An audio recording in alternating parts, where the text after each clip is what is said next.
কোরআনের পাখি সেই 15-16 বছর আগে একবার বলেছিল যে লাফালাফি বেশি করবা না, বাকটিতে গাছের গোড়া আসতে নানা দেবে, মামু বাড়ি দিল্লি গিয়ে পড়বা, বাংলার জমিনে জায়গা হবে না। ঠিক তাই, খাপের খাপ মমতাজের বাপ মিলিয়ে গেছে। আমরা তো কিছু করি না, খালি আপনি তাহলে একটু নাড়া দিয়েছি, তাও সবাই না, খালি ছাত্ররা আর একেবারে জায়গা মতো যে পুলিশ শ্বশুর বাড়ি আমাদের তো মামার বাড়ি। এবং জানেন যারা, তারাও যেন মরণের পরে অন্তত তাদের আর বিচার না হয়, এই জন্য দুনিয়াতে আমরা তাদের বিচার দেখতে চাই। আপনারা আমাদেরকে শত্রু ভাববেন, আমরা আপনাদের বন্ধু, কারণ দুনিয়ায় উপকার করে দিচ্ছি। এই বিচার না হলে আপনি মনে করছেন মাপ পেয়ে যাবেন, কখনো না। আল্লাহর কাছে যা করেছিলেন ওনাকে বলেন, উনি ইচ্ছা করলে মাফ করে দিতে পারে। কিন্তু হামজার সাথে ব্যারিস্টার আরমানের সাথে যা করলেন, এটা আমরা যতক্ষণ মাফ না করব আপনি মাফ পাবেন।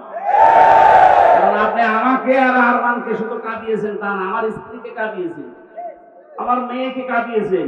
আমার ছোট মেয়েটা আজ পর্যন্ত আমার চেনে না, আমার কাছে আসে না, ভয়তে বলে যে হুজুর, ওরকম হুজুর বহু আসে।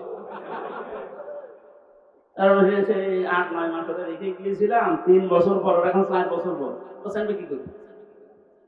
সুতরাং আপনি শুধু আমার একা ক্ষতি করেননি, আমার মা বাবার ক্ষতি করেছেন, আমার স্ত্রীর ক্ষতি করেছেন, আমার সন্তানের ক্ষতি করেছেন, আমার সংসারটা নষ্ট করে দিয়েছেন। সব কিছু এরকম হামসা একা লক্ষ লক্ষ মানুষ এই দেশে আমার মতো ব্যক্তি। আপনি মাপ পাবেন কয়জনে? 1 জন 2 জন 5 জন মাপ, কয়জন মাপ করতে পারে বলে? এই লোকটাকে যদি আপনি মেরে ফেলেন তাহলে ওনার বিচার কি? ওনারও মেরে ফেলান। ওনাকে যদি আমি মেরে ফেলি, আমার একটা বিচার এই যে আমাকে যদি মেরে ফেলেন তাহলে বিচার শেষ। কথা বলছেন আমার?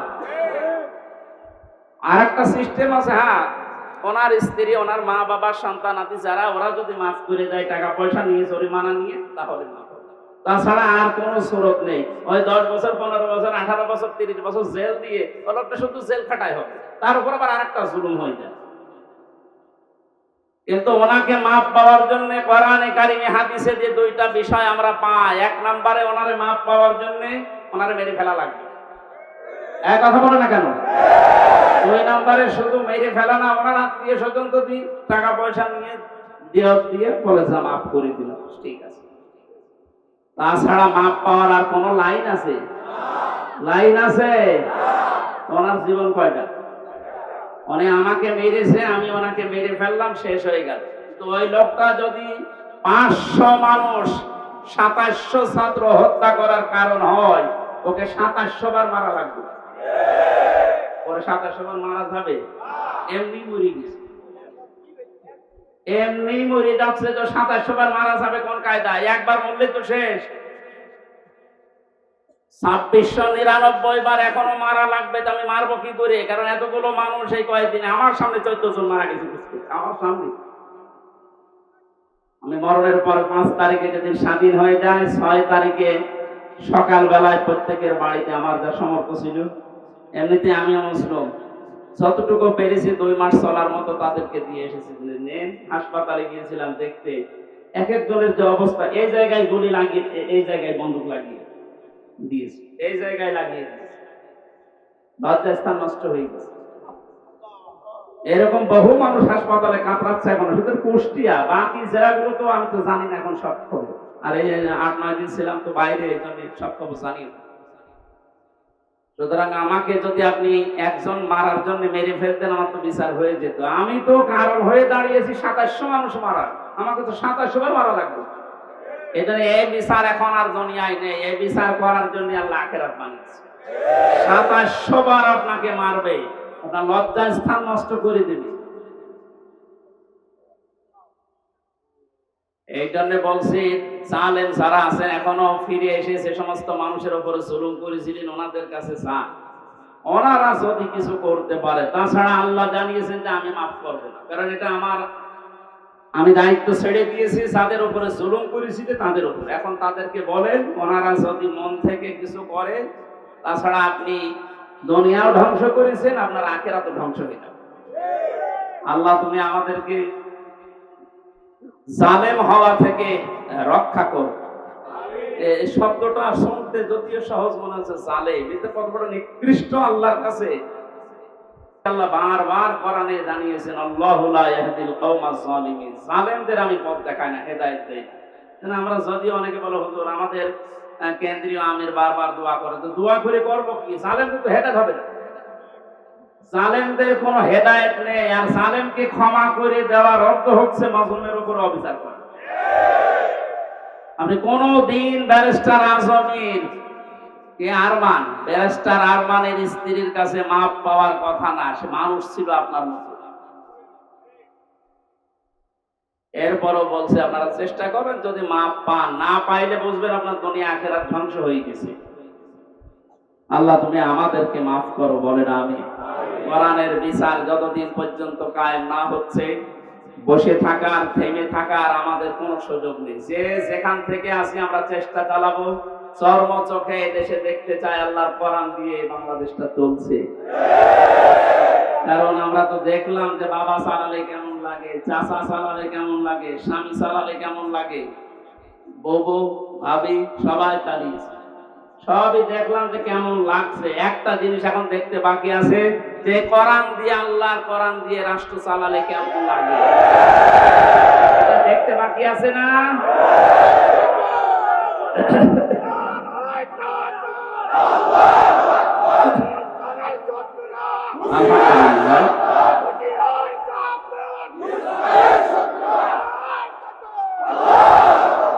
এইটা দেখতে যখন বাকি আছে, আমি মুসাফির মানুষ, মাজলুম মানুষ এবং অসুস্থ মানুষ। তিনটা দোয়া কবুল হওয়ার কথা হাদিসে আছে, যে মাজলুমের দোয়া কবুল হয়, মুসাফিরের দোয়া কবুল হয়, অসুস্থ মানুষের দোয়া কবুল হয়। সবাইকে নিয়ে মাগরিবের আগে আমি দোয়া করবো ইনশাআল্লাহ। এই সূরা নসরের তাফসীরটা করার পর আল্লাহ যেন চর্ম চোখে অন্তত এইটা দেখে যাওয়ার তৌফিক দেয় যে আমাদের এই দেশটা কোরআন দিয়ে চলছে। কি যে শান্তি পাবে প্রত্যেক ধর্মের মানুষেরা, আমি বলে বোঝাতে পারবো না, আপনি পাবে ইনশাআল্লাহ। আমাদের হাকামা বিহি আদালত, যেহেতু নবীজি জানিয়েছেন কোরআন দিয়ে বিচার ফায়সালা করলে ন্যায় বিচার পাওয়া যায়। ন্যায় বিচার কি শুধু নাম শুনে ন্যায় বিচার পেয়েছি 17 বছর আমরা। আমার এই ঠনকো মূল্য চুরি মামলা দিয়েছিল, আমার মামলা খুব কঠিন না, মূল্য চুরি করলে যা হয় ওই রকম। সেই মামলা আমার 30-32 বার হাইকোর্টে ওঠে, সিএম কোর্ট, জজ কোর্ট, হাইকোর্ট, তিনবার হিসাব করে দেখে 30 থেকে 33 বার উঠেছে, না হবে না। আর এদিকে প্রতিদিন আপনি টিভির সামনে বসে বলি ছড়ান যে আমরা ন্যায় বিচার কায়েম করছি। এই ন্যায় বিচারের একটা নমুনা যা করেছেন বিচার ব্যবস্থায়, যাদেরকে বসিয়েছেন প্রত্যেকটা অবিচার করছে। আর আমার 164 যে ম্যাজিস্ট্রেট নিয়েছিল, ওই শয়তানকে আমি জেলখানে যাওয়ার 3 মাস পরে দেখি ও ভেতর ঘুরে পাচ্ছে। এখানে কেন? ও আমার বেকার এই সমস্ত বিষয়গুলো লিখে মানে একেবারে জালিয়াতি করে সই করে বলতো, হুজুর আপনি মাত্র কিছুক্ষণ পরে বেরিয়ে চলে যাবেন। কারণ আমি 164 বুঝতাম, ওইসব লাইনের লোক আমরা। এই সিটারি বাটমারি, এই 2 নাম্বারি করে বসে খালি সই করে দিন, নিচে আপনার ছোট ছোট মেয়েরা কাটতেছে, আমি জানি, আপনি চলে যাবেন। ওর উপর বিশ্বাস করে আমি সই করি, নিচে আসলাম, দেখা সাক্ষাৎ করে আমার জেলে পাঠিয়ে দিলে, আনন্দে আছে যে কয়েকদিন মাত্র বের হয়ে যাবে। ও আল্লাহ শুনতে 164 আমি যা বলতে চাইনি, ওই শয়তান সব লিখে খালি আমার সইটা বসিয়ে পরে জেলখানায় দেখে কাশিমপুরে বললাম, কি আপনি এখানে, আপনি কাজটা ঠিক করলেন? জেনে শুনে আমার জীবনটা এভাবে নষ্ট করলেন? বলছে আমার উপর থেকে যা বলেছে আল্লাহর ওলির আমি তাই, আমার কিছু করার নেই। তা আপনি এখানে কি? বলছে আমার বউ মামলা দিয়েছে। বউ, আমিও মামলা দেবো তো না। এই জন্য আল্লাহ ছাড় দিয়েছিল, কিন্তু ছেড়ে দেয়নি। আল্লাহর ধরা বড় শক্ত ধরা, যেটা আমরা আইন মন্ত্রী আরে দরবেশ বাবারে দেখে বসি কি দাপট গো। আমি মাঝে মাঝে আইন মন্ত্রী আদালতে দেখতাম, আরে দরবেশ বাবা দেখতাম বসে আছে, আমারে যখন নিয়ে যেত ওই উপরে দেখা যেত যে বসে আছে দরবেশ যে এই কাম করতে পারে, আমার তো কোনোদিন বিশ্বাস হয়নি। দাড়ি কেটে নম হয়ে গেছে, শয়তান পর্যন্ত এখন ঘৃণা করছে যে আমি এত খারাপ না। ধিক্কার যারা আপনাদের এই দাড়ি রাখায় সুন্নতকে নিয়ে হেয়ালিপনা করায়, এই আর কি ঠাট্টা বিদ্রুপ করা, সুন্নত পর্যন্ত কেটে বাদ দিয়ে দিলেন, কিয়ামতে আল্লাহর নবীও আপনাকে বাদ দিয়ে চলে যাবে। আল্লাহ তুমি আবার বলছে মানুষগুলো যদি, আমি আবার বলছি ভুল আর অন্যায় করা এটা কিন্তু এক না। ভুল মানুষ করতে পারে, জেনে শুনে অন্যায় করে ভুল বলে চালিয়ে দেবেন, যেটা এখন চালানো হচ্ছে। অন্যায় যারা করেছেন, অন্যায় করলে মাস্ট বি তাকে শাস্তি পাওয়াই লাগবে। আমরা কিছু না করে যদি শাস্তি পেতে পারি 3 বছর, আপনি করে তো আপনার 99 বছর শাস্তি হওয়া যায়। প্রথম ছেড়ে যাওয়ার পরে যার সাথে দেখা, একেবারে গেট দিয়ে ঢুকে আল্লাহ সেই কি শাহজাহান জল্লাদ, এরা সাথে প্রথমে হাত মিলিয়েছে। আমারও বলছো হুজুর আপনারে আমি চিনি। চেনেন মানে? ওই যে টেলিভিশন আছে ভেতরে, মেমোরি কার্ডে ওয়াজ ধরে নিয়ে আসলে শুধু আপনার আর আজহারি সাইদ সাহেব এদের ওয়াজ দেন, আপনার আমি চিনি। আপনার নাম কি? শাহজাহান জল্লাদ ভুইয়া। ভুইয়া কেন? আমার বংশের নাম। অথচ 167 বছর না কত বছর সেই এখনো ভুইয়া ছাড়েনি। এরকম বহু শয়তান আছে, মরে যাবে তাও ভুইয়া ছাড়েনি। আবু জাহেলের গলার ভেতরে যেদিন তরবারি চালাচ্ছিল, বলছে কে? নাম আব্দুল্লাহ ইবনে মাসউদ। কি করবে? গলা আলাদা কর, একটু বড় করে কাট। বড় করে কাট মানে?